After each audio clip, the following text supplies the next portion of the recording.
ओम साई राम। मैं साई श्रुति। हम यहाँ चैप्टर 14 जो मौर्षि कीचक से संबंधित है 185 से लेके 202 तक प्रावधानित किया गया है पूरा जो संहिता में, तो हम इसके भाग 2 के विषय में चर्चा करेंगे। भाग 1 में मैंने 185 से 188 लगान तक हम पढ़ चुके हैं और हम यहाँ 189 से 192 तक पढ़ेंगे। 189 कहता है कतिपय मामलों में भूमि स्वामी द्वारा पुनर्ग्रहण। यहाँ आप लोगों के समक्ष जो है पुनर्ग्रहण शब्द एक नया शब्द आ रहा है। आपको सबसे पहले ध्यान ये देना होगा जो पुनर्ग्रहण है वो कौन करता है? भूमि स्वामी। अब मैं आपको ये बताती हूँ कि पुनर्ग्रहण का सामान्य रूप से अभिप्राय क्या है। पुनर्ग्रहण से तात्पर्य है कि जो दिया गया हो उसे लौटा देना। जैसे कि हम जानते हैं, लास्ट ऑडियो में मैंने चर्चा किया था कि जो भूमि स्वामी होता है वो मौर्षि कीचक को अपनी ज़मीन उपभोग के लिए देता है कुछ, और भूमि स्वामी जो है और मौर्षि कीचक जो है या तो नकदी के रूप में या सेवा श्रम धन के बदले वो उसका अपना मूल्य अदा करता है। ठीक है, तो यहाँ पे वही है कि अगर यहाँ पे कुछ कंडीशन है, हम यहाँ जो कि विधि पढ़ रहे हैं और विधि में देने का प्रावधान दिया जाता है, तो उसे लेने के हेतु भी शर्तों को पूरा करना आवश्यक है। तो यदि कोई भूमि स्वामी मौर्षि कीचक को अपनी ज़मीन दे दिया है कृषि के हेतु और अगर वो चाहता है कि मौर्षि कीचक से अपनी ज़मीन वापस हो उसे, तो उसे निम्न शर्तों को पुनर्ग्रहण के लिए पूरा करना आवश्यक होगा। जैसे कि इस प्रयोजनार्थ जो आवेदन है, अगर कोई भी भूमि स्वामी जो है वो 185 सेक्शन, जैसे कि मैंने आपको बताया था 185 सेक्शन में कैटेगरी बताई थी कि कौन कौन से वहाँ पे 5 क्षेत्र थे और 12 प्रकार के वर्ग के उप कृषक थे। उनको जो है भू राजस्व संहिता जब बनी तो उन्हें मौर्षि कीचक का दर्जा प्रदान किया गया।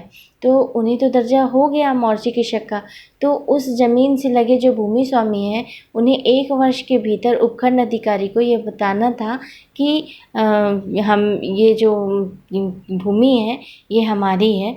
तो वो जानकारी देनी आवश्यक थी उन्हें, है ना।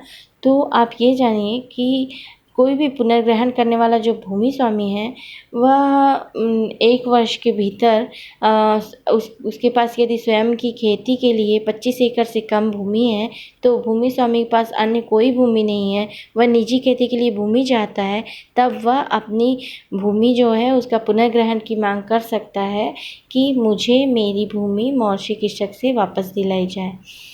भूमि स्वामी को 25 एकड़ क्षेत्रफल पूरा अपेक्षित भूमि का पुनर्ग्रहण तभी मिल सकेगा जब मौर्षि कीचक के पास कम से कम उतना क्षेत्रफल बचा रहे जो कि उपधारा 2 के परंतुक में बताया है।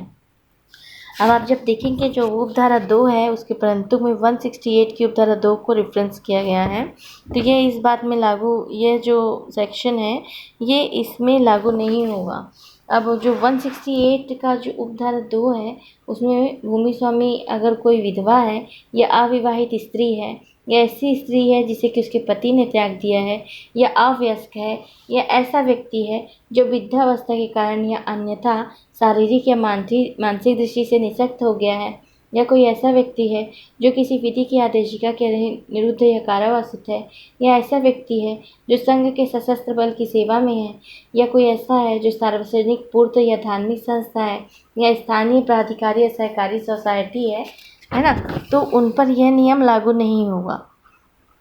नेक्स्ट है, आप जब उपधारा 3 में जब इसके जाएंगे तो इसके लिए शर्त ये भी है कि कोई भी जो जहाँ उपधारा 3 में पढ़ लेती हूँ, आप एक बार देख लीजिए कि जहाँ उपधारा 2 के अधीन पारित किए गए किसी आदेश के अधीन भूमि स्वामी को उस भूमि का जो कि मौर्षि कीचक द्वारा ऐसी भूमि से धारित थे कोई भाग पुनर्ग्रहण के लिए अनुराग ज्ञात किया जाता है। तो हाँ, जैसे कि हम जानते हैं कि कोई भी भूमि स्वामी आवेदन किसे देगा? भूमि उपखंड अधिकारी को। तो उपखंड अधिकारी के समक्ष यदि भूमि स्वामी आवेदन करता है तो फिर उपखंड अधिकारी भूमि का चयन करेगा, सीमांकन करेगा, नियमों को देखेगा, जांच करेगा और उसे लगता है कि हाँ पुनर्ग्रहण किया जा सकता है तो वह पुनर्ग्रहण भूमि स्वामी को करवाएगा। लेकिन भूमि स्वामी से मौर्षि कीचकों को ऐसे प्रतिकर का भुगतान भी करवाया जाएगा जैसा कि उपखंड अधिकारी पक्षकारों की सुनवाई के पश्चात तय करें।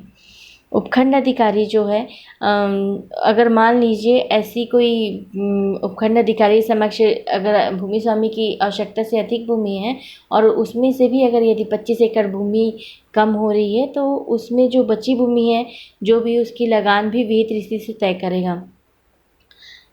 नेक्स्ट है यहाँ पे आप ये बात ध्यान देंगे कि यहाँ 1 एकड़ सिंचित भूमि को 2 एकड़ असिंचित भूमि के बराबर समझा जाएगा। यही इसका पर्यायवाची रहेगा। यह स्पष्टीकरण की 2 के बारे में बात कर रहे हैं। साथ ही साथ जैसे कि हमने पहले पढ़ चुका है कि मौसी कृषक ने यदि कोई सुधार किया है तो सुधार के लिए प्रतिकर उपखंड अधिकारी दिलाएगा और इस पुनर्ग्रहण के समय भूमि स्वामी एवं मौसी कृषक के बीच संबंध जीवित होने चाहिए और पुनर्ग्रहण केवल राजस्व न्यायालय के माध्यम से ही हो सकता है। नेक्स्ट सेक्शन है 190 में मौसी कृषकों को भूमि स्वामी का अधिकारों का प्रदान किया जाना। जैसा कि मैंने बताया था कि 190 पढ़ने हैं तो 185 भी रेफरेंस किया गया है और 189 तो 189 तो हम पढ़े हैं और मैं समझती हूँ कि 189 आप बहुत अच्छे से समझे होंगे। तो इसमें ये बताया है कि मौसी कृषकों को कब भूमि स्वामी के अधिकार प्राप्त हो जाएंगे।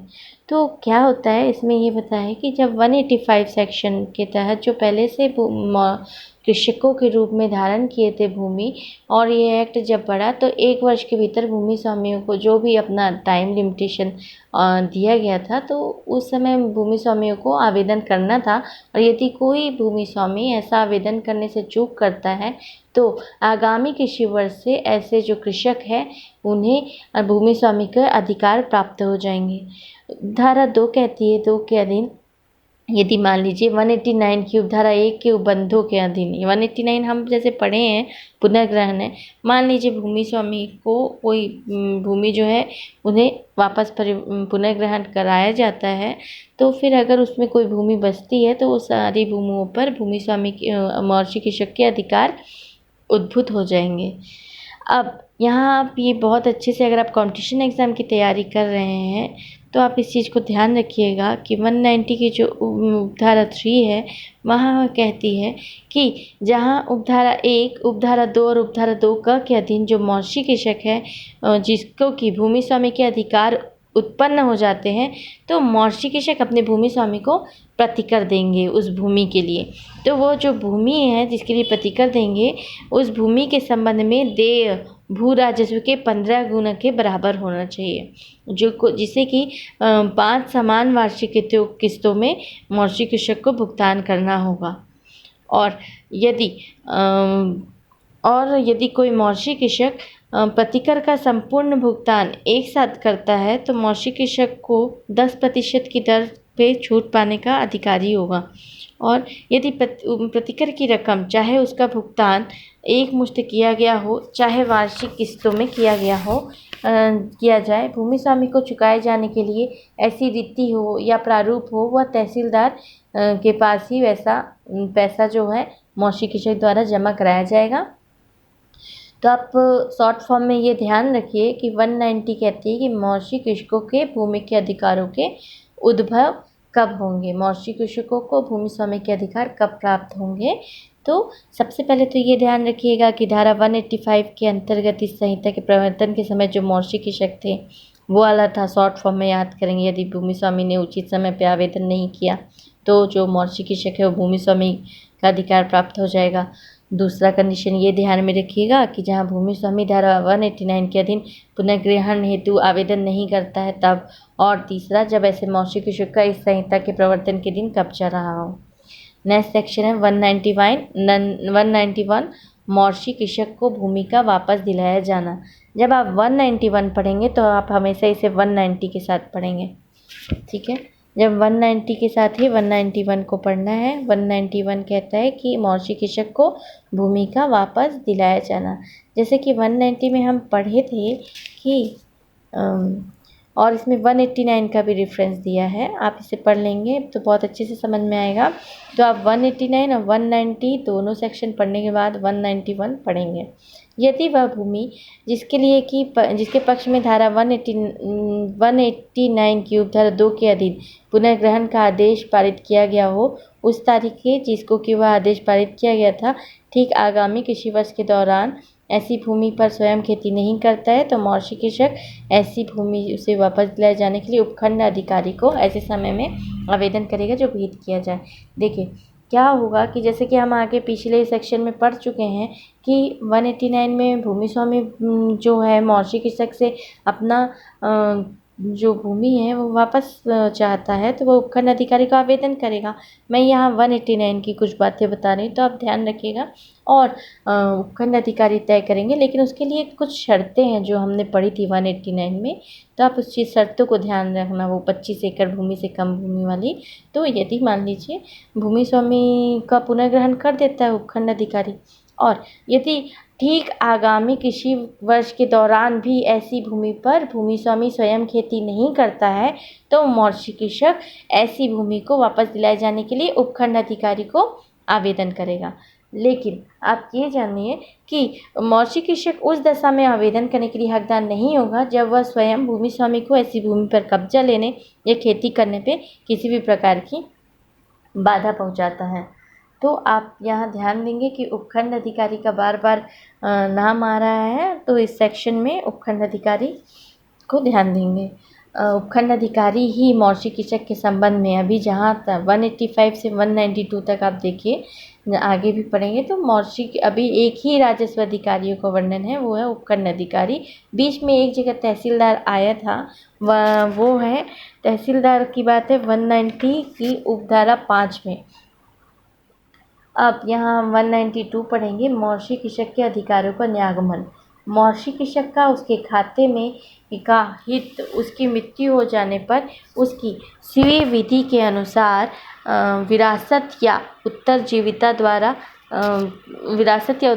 द्वारा संक्रांत हो जाएगा। देखिए तो इसमें क्या बोल रहा है कि जो भी मौर्सी कृषक है उसके खाते में कोई भी यदि उसकी भूमि है और उसकी मृत्यु हो जाती है तो उसका जो स्वीय विधि है, जो भी उसकी प्रचलित स्वीय विधि है, तो उसके अनुसार उसके जो विरासत या उत्तरजीविता में वह संक्रांत हो जाएगा, मीन्स नीचे वालों को दे दिया जाएगा। इस सेक्शन को जब आप पढ़ेंगे तो आप आप छत्तीसगढ़ भू राजस्व संहिता का 164 सेक्शन भी देख लेंगे। तो 164 सेक्शन में क्या है, लगभग ऐसा ही है, बस एक यहाँ विरासत और उत्तरजीविता है तो वहाँ एक शब्द और जुड़ जाएगा। तो आप उसको डिफरेंस करके पढ़ेंगे तो ज़्यादा अच्छे से मैं पढ़ती हूँ ऐसा, और चूँकि मैं बता रही हूँ तो मुझे लगता है कि इसे पढ़ने में ज़्यादा सुविधा है और सेक्शन याद करने में भी आसानी होगी। तो आप एक बार देख लीजिए 192 के साथ 164 देखिए, 164 में भी न्यागमन है, पर 164 में किस चीज़ का न्यागमन है, भूमि स्वामी का न्यागमन है। 164 कहता है कि भूमि स्वामी का हित उसकी मृत्यु हो जाने पर उसकी स्वीय विधि के अधीन रहते हुए यथास्थिति विरासत, उत्तरजीविता या वसीयत द्वारा संक्रांत हो जाएगा। देखिए अगर आप 192 और 164 में कंपेयर करें तो यहाँ पे विरासत शब्द 164 जो कि भूमि स्वामी का न्यागमन है, वहाँ विरासत शब्द नया आया है, बस यही अंतर है दोनों में, बाकी दोनों की दोनों सेम सेक्शन है बस। और साथ ही दूसरा अंतर, पहला अंतर विरासत का है, दूसरा अंतर यहाँ मौर्सी कृषक है 192 में और 164 में भूमि स्वामी है। चलिए ठीक है, तो अभी भाग 2 मैं 192 में कंप्लीट करती हूँ। अब नेक्स्ट भाग से हम 193 से पढ़ेंगे। यदि आपको मेरा चैनल अच्छा लगता है तो सब्सक्राइब कीजिए, लाइक कीजिए और शेयर कीजिए। ठीक है, थैंक यू।